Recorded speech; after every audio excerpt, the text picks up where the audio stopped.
Welcome to the Default Profitable Podcast. You're listening to the next episode, and today we're actually going to focus on what it takes to start, run, and grow a business as a couple. And we'll be talking about some successes, some failures, and some actual stories from a real business couple of owners. I'm your host, Matt Nettleton, and today my guest is Derek and Maggie Higgins. Welcome to the show. Hey, thanks for the invite. Appreciate it. Yeah, so why don't we do this? We've not really talked at all. Why don't you take 2 or 3 minutes, introduce yourselves and your business to the people that are listening. My name's Derek Higgins. I'm here with my wife, Maggie. We've been together for 13 years, married for going on 10 this year. We've been in the industry for coming up on a decade now. Our company is Hometown Roofing and Exteriors. We're located out of Greenfield, Indiana.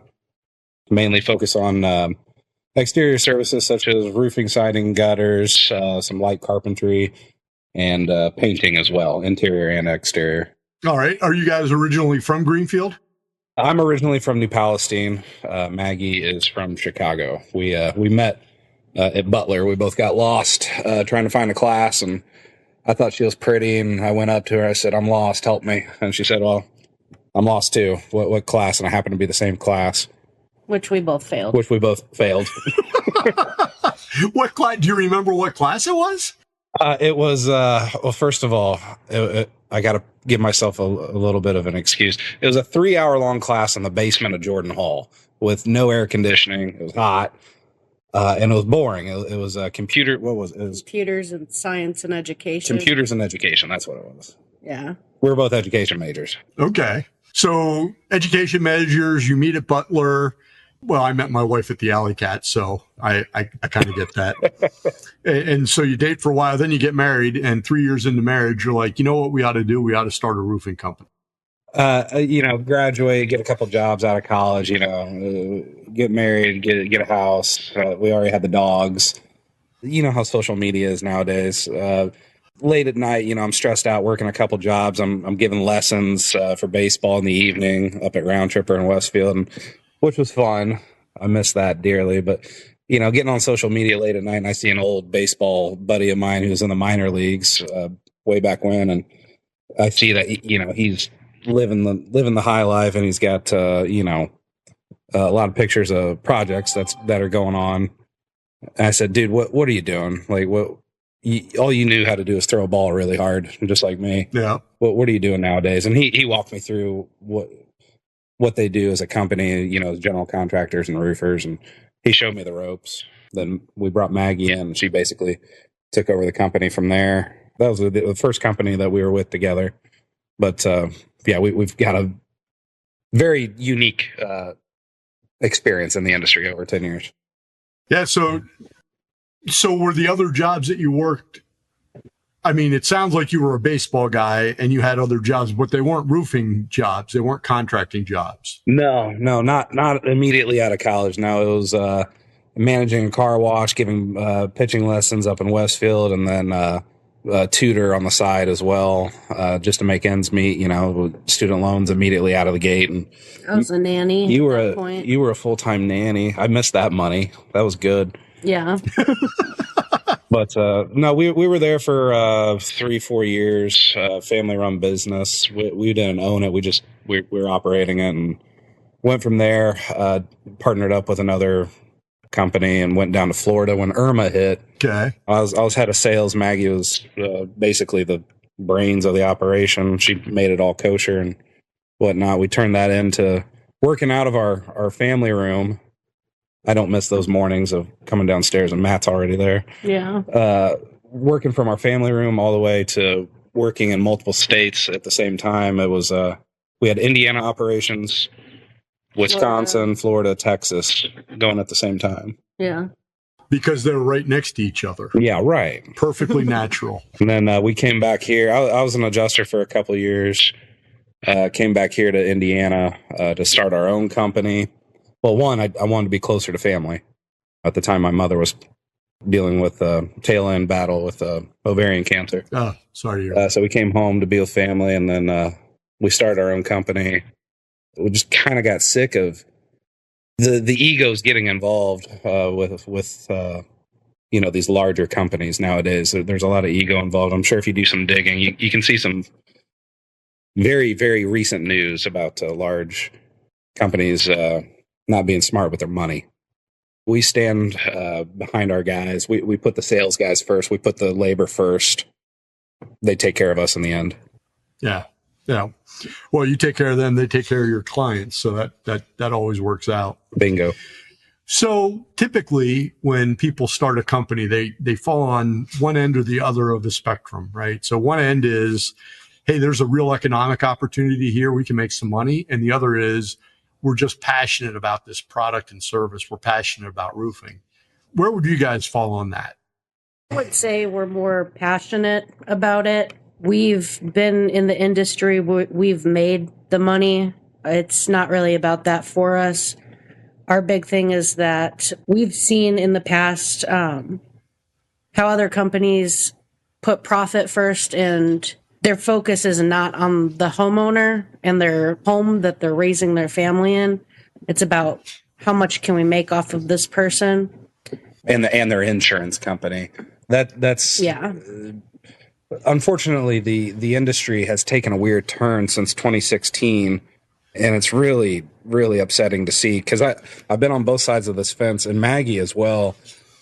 She was the head honcho at I'll say a consulting firm, did a lot of back end supplementing for contractors nationwide. So she dealt with adjusters every day. Right.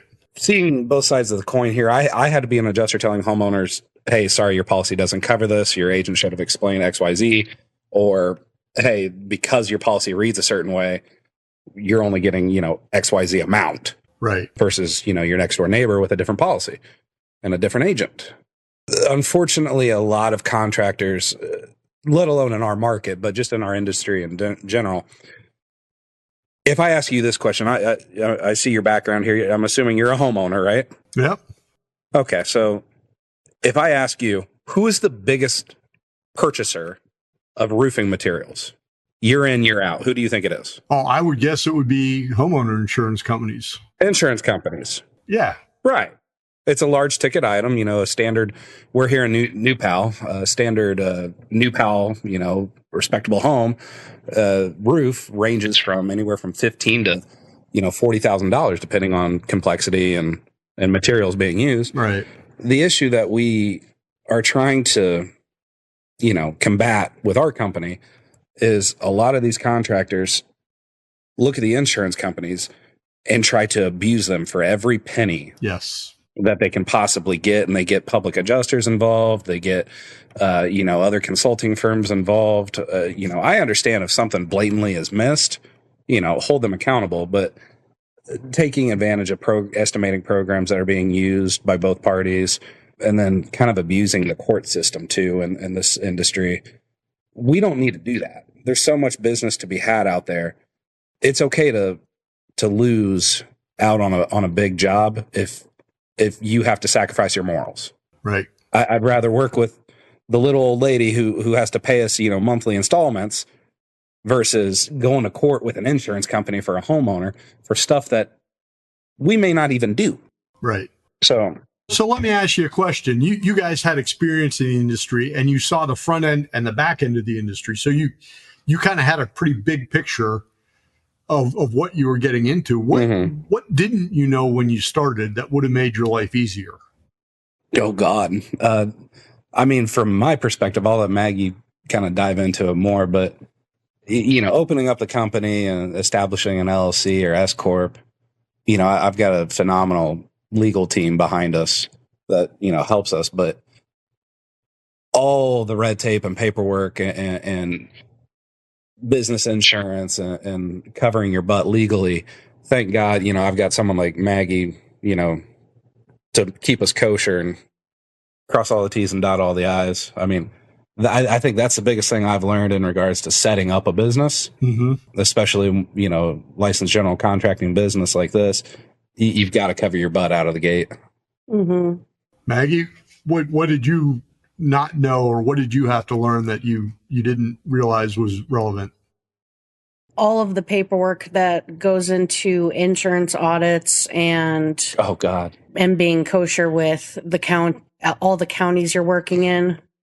I always knew about like permits and paperwork like that, but I guess insurance audits, that's something that I still don't really understand it. Yeah, so I'm banking on everybody in my corner to help me. so that's why we have a good team, legal team behind us, as well as an accountant. I mean, yeah, we've been in this industry 10 years, but running it and owning it are two different things, in my opinion. And yeah, it's the state's asking XYZ paperwork, and it's okay. I'm going to ask people that have been here, done that, not necessarily with our industry companies, but Right. that have experience. That's the big thing with us is if I don't know the answer, I'm just going to go find the answer. I'm not going to BS you. I'm not going to talk in circles with you. Yeah. I'm going to go to somebody that I trust. Well, it's funny, and it's been a consistent theme in these episodes that people start to talk about, the paperwork, the minutia, everything. But in the end, the two things that the advice has been: do not save money on your attorney, and do not save money on your accountant. No. Find a good one, pay them what they ask, and let them do their work. Yep. So if you think back, you've been around 10 years. I'm sure you've had other people working for big companies. Greenfield's no different than the rest of Central Indiana. You have all these people that work for big companies that come to you and they say, "Hey, I'm thinking about starting my own business." Mm-hmm. When they say that to you, what do you tell them? Well, how do you respond?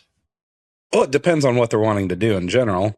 For example, we've got a project manager, Matt. His wife just got her master's degree in social work, and she just got honored. She's still in the military as well, but she wanted to go out and start her own company, and just and they're both asking us, the similar question that you're asking. And it's just be fully committed. Either you're in or you're out. There's no one foot in, one. Either you're gonna go all in and give yourself no room for failure, or you're going to be stuck at your part-time job because you're too afraid. Right. Commit to it or don't. Yeah. Yep. So that was a big thing with me and Maggie here at hometown.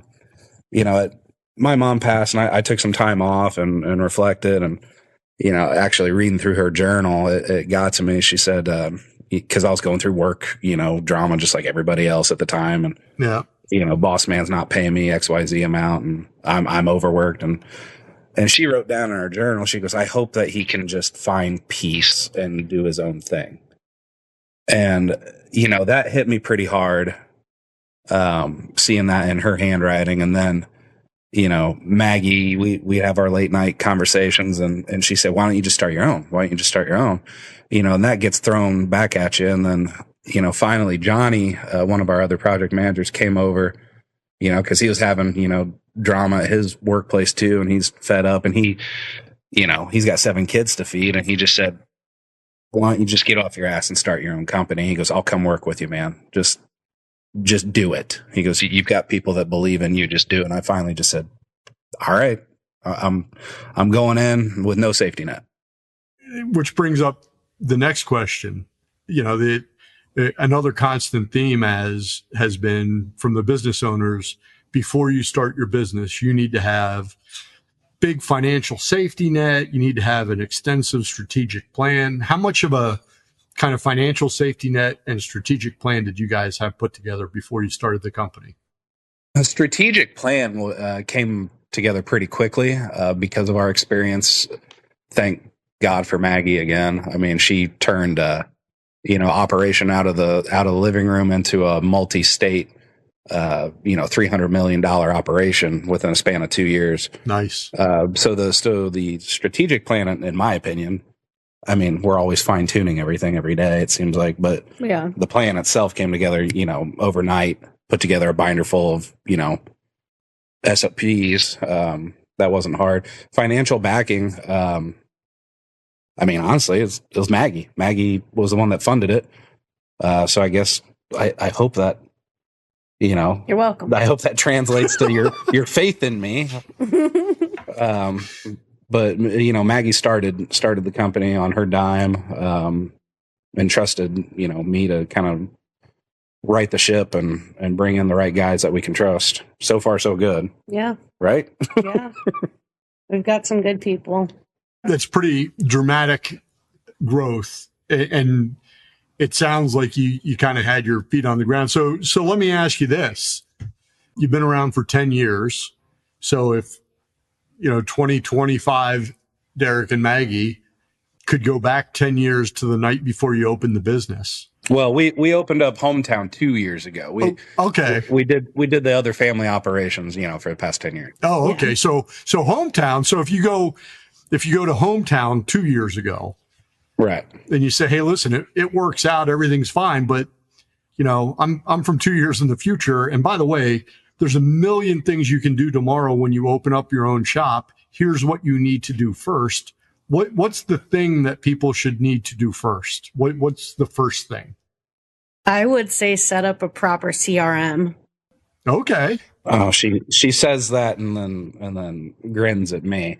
I was very prideful when we first opened up Hometown because, again, being in this for 10 years and 8 years at the time, we've been through a couple different CRMs. Right.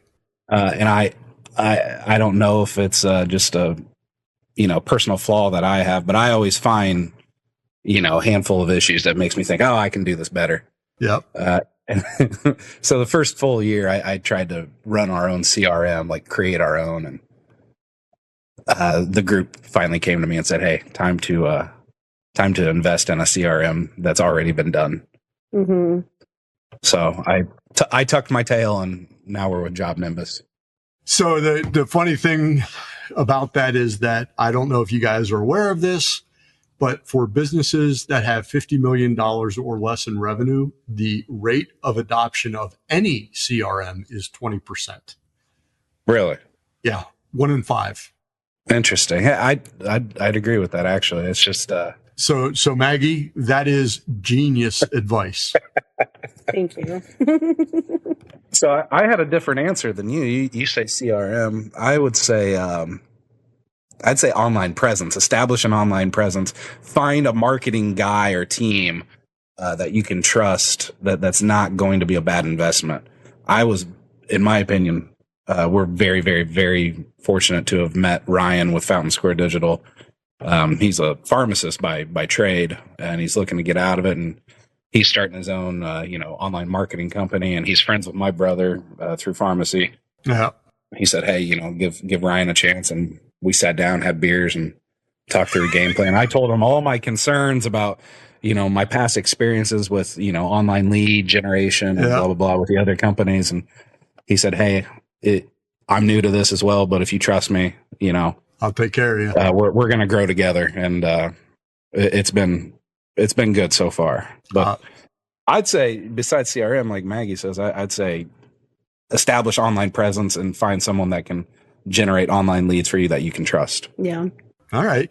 Any other advice for somebody that's getting ready to start or has just started? They're just a little bit behind you. If you're going like in our industry, anywhere. Yeah, I'd say put yourself last. Do not, and I know this is a podcast about profitability and being profitable. Profits will come if you put yourself last. If you put your team and your crews and whoever else you're investing in, online marketing, CRM, whatever, put yourself last. You will be taken care of in the end. Not bad advice. Maggie, do you have something different? Do what she says. Yeah, pretty much. Yours kind of engulfs my answer. I was going to say invest in the people that are working for you, invest in their families. So that's okay. Yeah. We just had this discussion a couple nights ago about and I won't name names, but where other, project managers or salespeople come from. I hear horror stories, and I've lived it as well, of, the company that they're working for. They don't provide leads. They don't provide their trucks. They don't provide gas cards. They don't even provide safety equipment for their guys to do inspections safely. And it's like that, to me, as an owner now, it's common sense. Take care of your people. Give them every tool and resource possible. You're going to get an ROI. Yep. As long as you're not a jerk, it'll return. Yeah. Yeah. The funny thing is, regardless of industry, there's so much common sense about taking care of people and doing the right thing. Yeah. Like if you just start there, you're going to be okay. Yeah. Just put yourself second. It'll all work out. Yeah. Mm-hmm. All right. Well, hey, that's a quick 22 minutes there. I want to remind everybody that's listening, if you want to learn more about Derek, Maggie, and their company, you can go to the show notes at defaultprofitable.com.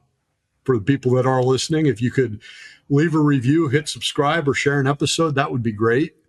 Derek and Maggie, thank you for being a guest.